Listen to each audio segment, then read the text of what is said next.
ஹரஹர நம பார்வதி பதஜே ஹரஹர மகாதேவ. தென்னாடுடைய சிவனே போற்றி, எந்நாட்டவர்க்கும் இறைவா போற்றி. சங்கடம் தீர்க்கும் சனி பகவானே, மங்களம் பொங்க மனம் வைத்து அருள்வாய். சச்சரவின்றி சனீஸ்வரத் தேவே, இஜ்ஜகம் வாழ இன்னருள் தாதா. அன்பார்ந்த எங்களுடைய நெக்ஸ்ட் ஜென் தொலைக்காட்சி நேயர்களுக்கு உங்களுடைய ஜோதிட ஆச்சாரியர் ஜோதிட குரு சிவஸ்ரீ சரவணமாணிக்க சிவாச்சாரியர், முதல்வர் காஞ்சி காமகோடி பீடம் வேத சிவ ஆகம பாடசாலை, சங்கரமடம், காஞ்சிபுரம். அலைபேசி 9865098370. அடியனுடைய பணிவான வணக்கங்கள் மற்றும் ஆசீர்வாதங்கள்.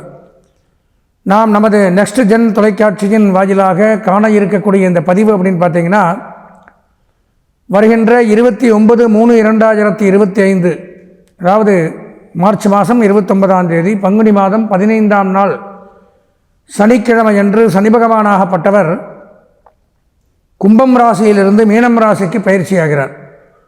அது சமயம் நமது மேஷம், ரிஷபம், மிதுனம், கடகம், சிம்மம், கன்னி, துலாம், விருச்சிகம், தனுசு, மகரம், கும்பம் ஆகிய ராசிகளில் பிறந்த நமக்கு இந்த 2.5 ஆண்டுகளுக்கு ஒரு முறை நடக்கக்கூடிய இந்த சனி பகவானுடைய பெயர்ச்சி என்ன நன்மை தீமைகளை தரப்போகிறது அப்படிங்கிறது தான் இந்த பதிவில் நம்ம பார்க்குறோம். பொதுவாக இந்த 9 கிரகங்கள் அப்படிங்கிறத எடுத்துனோம்னா, அதாவது கோச்சார பலன்கள் அப்படிங்கிற அடிப்படையில் தான் நம்ம பேசுகிறோம். கோ அப்படின்னா கிரகங்கள் அப்படிங்கிற சொல்லு, அதாவது கோங்கிற வார்த்தைக்கு கிரகங்கள்ங்கிற அர்த்தம். சாரம் அப்படின்னா பயிற்சி ஆகுதல், நகருதல், மூவாகிறது அப்படிங்கிறத எடுத்துக்கலாம். கோச்சாரம்னா கிரகங்களுடைய நகர்வுகள். கிரகங்கள் எங்கே நகரும் அப்படிங்கிற கேள்வி வரும். நமக்கெல்லாம் எப்படி சொந்த வீடு இருக்கோ அந்த மாதிரி நவகிரகங்களுக்கு வீடு அப்படின்னு சொல்லக்கூடியது தான் இந்த 12 ராசிகள். அப்படி பார்க்கும் பொழுது சூரிய பகவானுக்கு சிம்ம ராசி வீடாகவும், சந்திர பகவானுக்கு கடகராசி சொந்த வீடாகவும், செவ்வாய் பகவானுக்கு மேஷமும் ரிச்சிகமும் சொந்த வீடாகவும், புத பகவானுக்கு மிதனமும் கன்னியும் சொந்த வீடாகவும், குரு பகவானுக்கு தனுசும் மீனும் சொந்த வீடாகவும், சுக்கிர பகவானுக்கு ரிஷபமும் துலாமும் சொந்த வீடாகவும், சனீஸ்வர பகவானுக்கு மகரமும் கும்பமும் சொந்த வீடாகவும் கருதப்படுது. இந்த ராகு கேதுகளுக்குன்னு தனி வீடு கிடையாது. இப்போ மே மாதம் அடுத்த பயிற்சி அதுவும் வரும், ராகு கேது பயிற்சி. அப்போ பயிற்சியாகி அவங்க எங்கே உட்காந்துருக்காங்களோ அந்த 2.5 வருஷம் அவங்களுக்கு அது சொந்த வீடு. எந்த டைமில் அவங்க உட்காடுறாங்களோ அது சொந்த வீடு ஆயிரும். ஆனால் மற்ற 7 கிரகங்களுக்கு இது நான் சொன்ன இந்த கிரகங்களுக்கு இந்தந்த வீடுகள் தான் பர்மனண்டான சொந்த வீடு. ஆனால் எதுக்காக இதை சொல்கிறேன்னா, இப்போ நமக்கு சொந்த வீடு இருக்குது அப்படிங்கிற காரணத்தினால நம்ம பிறந்ததிலிருந்து வாழ்நாள் முழுவதும் யாரும் வீட்டிலேயே தங்கி இருக்கிறது இல்லை. பல வேலைகளாக பல காரியங்களாக நல்லது கெட்டதுக்கு அங்கேயும் இங்கேயும் போயிட்டு வந்துட்டு தான் இருக்கும். அந்த மாதிரி கிரகங்களும் ஒரு ராசியை விட்டு மற்றொரு ராசிக்கு போயிட்டு வந்துட்டு தான் இருக்கும். அதற்கு பெயர் தான் பயிற்சி. அந்த பயிற்சி ஆகிறதுல கால அளவுகள் உண்டு. அதாவது ஒரு கிரகம் ஒரு ராசியில் இவ்வளோ நாள் தங்கும் அப்படின்னு, அதாவது அதில் பார்க்கும் பொழுது அதிகப்படியாக ஒரு ராசியில் தங்கி நன்மை தீமைகளை செய்யக்கூடிய கிரகம் அப்படின்னு எடுத்துட்டோம்னால் 4 கிரகங்கள். அதில் மிகவும் முக்கியம் வாய்ந்தது தான் சனி பகவான். 2.5 ஆண்டுகள் ஒரு ராசியில் தங்கி நன்மை தீமைகளை செய்து அதுக்கப்புறம் தான் அடுத்த ராசிக்கு போவார். அதிகம் அவர் தான். அப்புறம் ராகு கேது 1.5 வருஷம், குரு பகவான் 1 வருஷம். அதனால தான் பார்த்தீங்கன்னா இந்த பத்திரிக்கை, ப்ரெஸ், மீடியா, கோவில்கள் இதிலெல்லாம் இந்த சனிப்பயிற்சி, ராகு கேது பயிற்சி, குரு பயிற்சியை மட்டும் கொண்டாடுறோம்.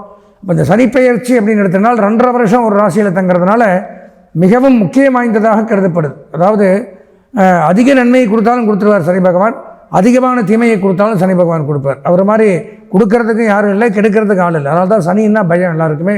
அப்பேற்பட்ட இந்த சனி பகவானுடைய பெயர்ச்சி இந்த ஆண்டு இப்போ நடந்துச்சு, இந்த 2.5 வருஷம் கழிச்சு தான்.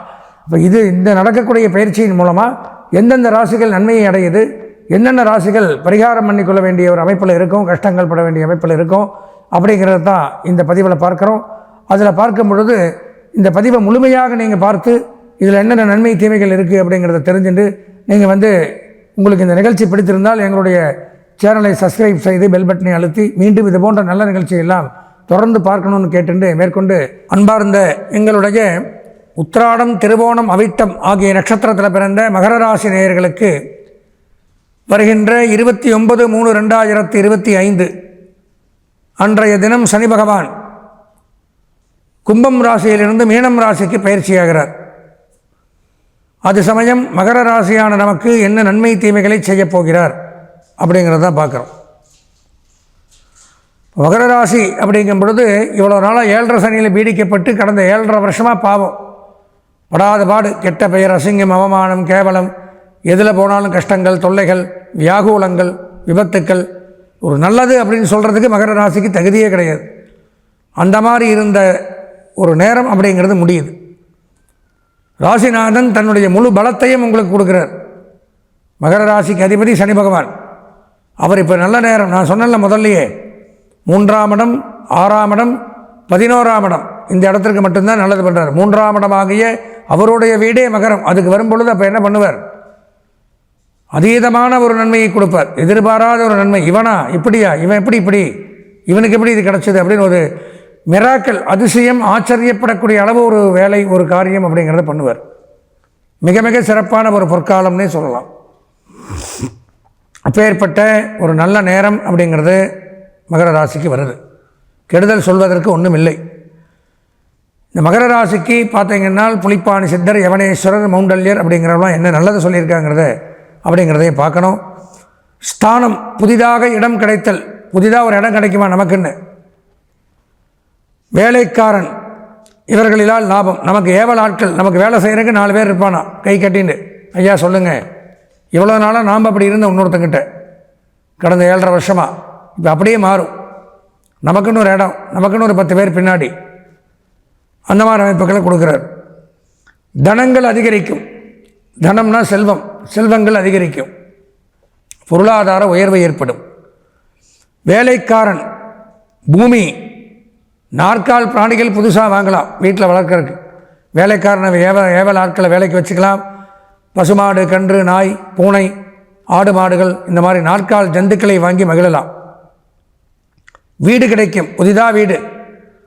புதிதாக வீடு வாங்கலாம், வீடு கட்டலாம், கிரகப்பிரவேசம் பண்ணலாம். இந்த மாதிரி அமைப்புகளை கொடுக்குறார். ஐஸ்வர்யங்கள் அதிகரிக்குது. அஷ்டைஸ்வர்யம், என்னென்ன வேணுமோ அத்தனையும், பொன், பொருள், ஆடை, ஆபரணம், நகை, வஸ்திரம், கீர்த்தி, புகழ், யாராருக்கு எதன் மேலே ஆசையோ போகமோ அதெல்லாம் அனுபவிக்கலாம். சௌபாகியங்கள் அதிகரிக்கும். இருந்து வந்த நோய் எங்கு இருந்ததுன்னே தெரியாதான், உடலை விட்டு போயிருமா. நோய் விலகும். பயந்தவனும் கூட சூரனை போன்று எழுந்து நின்று சண்டையிடக்கூடிய ஒரு நேரம். பயந்த சுபாவம் உள்ளவன் யாராவது சண்டை போட்டால் கூட அந்த பக்கம் அப்படியே ஒளிஞ்சு ஓடி போய் இருக்கக்கூடியவன் கூட இப்போ சனி பகவான் 3ஆம் இடத்தில் இருக்கும் பொழுது நெஞ்ச நிமித்தின்னு முன்னாடி போய் நிற்பானாமா, வாடா பார்த்துக்கலாம். ஏன்னா சனி 3ல் இருக்கார். அந்த தைரியத்தை கொடுப்பார். போட்டிருக்கார், சூரனை போல நடந்து கொள்வான். பெரிய பெரிய சத்துருக்களையும் தன் வசமாக்கக்கூடிய அமைப்பை கொடுக்கிறார்.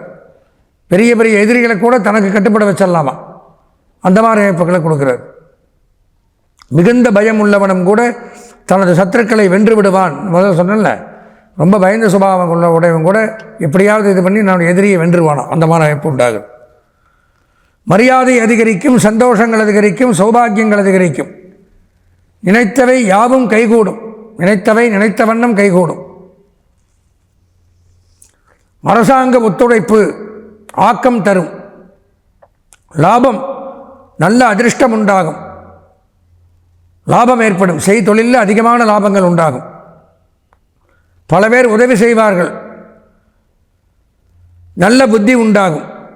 மேல் படிப்புக்கு வசதி வாய்ப்புகள் ஏற்படும். படிக்கிற குழந்தையாக இருந்தால் மேல் படிப்புக்கு வசதி வாய்ப்புகள் உண்டாகும். குடும்பத்தில் ஒருவருக்கு சுபகாரியம் நடக்கும். வீட்டில் யாரோ ஒருத்தருக்கு திருமணமோ வம்சவருத்தியோ இந்த மாதிரி சுபகாரியங்கள் அப்படிங்கிறது நடக்கும். பண விரயம் குறைந்து பொருள் சேரும். கடன் தொல்லைகள் விலகும். கணவன் மனைவி உறவு மகிழ்ச்சிகரமாக இருக்கும். திருமண பிராப்தி ஏற்படும். புத்திர பிராப்தி ஏற்படும். குடும்ப சந்தோஷம் அதிகரிக்கும். இப்போ 3ஆம் இடத்து சனி அப்படிங்கிறவர் மிக மிக சிறப்பானதொரு நன்மையை தருகிறார் மகர ராசி. அப்போது மகர ராசிக்காரர்கள் எதற்கும் பயப்பட வேண்டியதில்லை. ஏன்னா கடந்த 7.5 வருஷமாக சனி தான் ஆட்டி படைச்சோம். இப்போ தான் 7.5 சனியை விடுது. 3ஆம் இடத்துக்கும் சனி வரார். சனி உங்கள் ராசிக்கும் அதிபதி. ஆனால் நீங்கள் சொந்த ஜாதகம் கூட பார்க்க வேண்டாம். மிகச் சிறப்பானதொரு பொற்காலம் அப்படின்னே சொல்லலாம் மகர ராசிக்கு. எனவே மகர ராசி நேயர்கள் வாரம் தோறும் சனிக்கிழமை என்று சனி பகவான் ஆலயம் சென்று சனி பகவானை வழிபட்டு வந்தாலே போரும். எல்லா நன்மைகளும் உண்டாகும் என்று கூறி ஆசீர்வதித்து விடைபெறுகிறேன். நன்றி, வணக்கம்.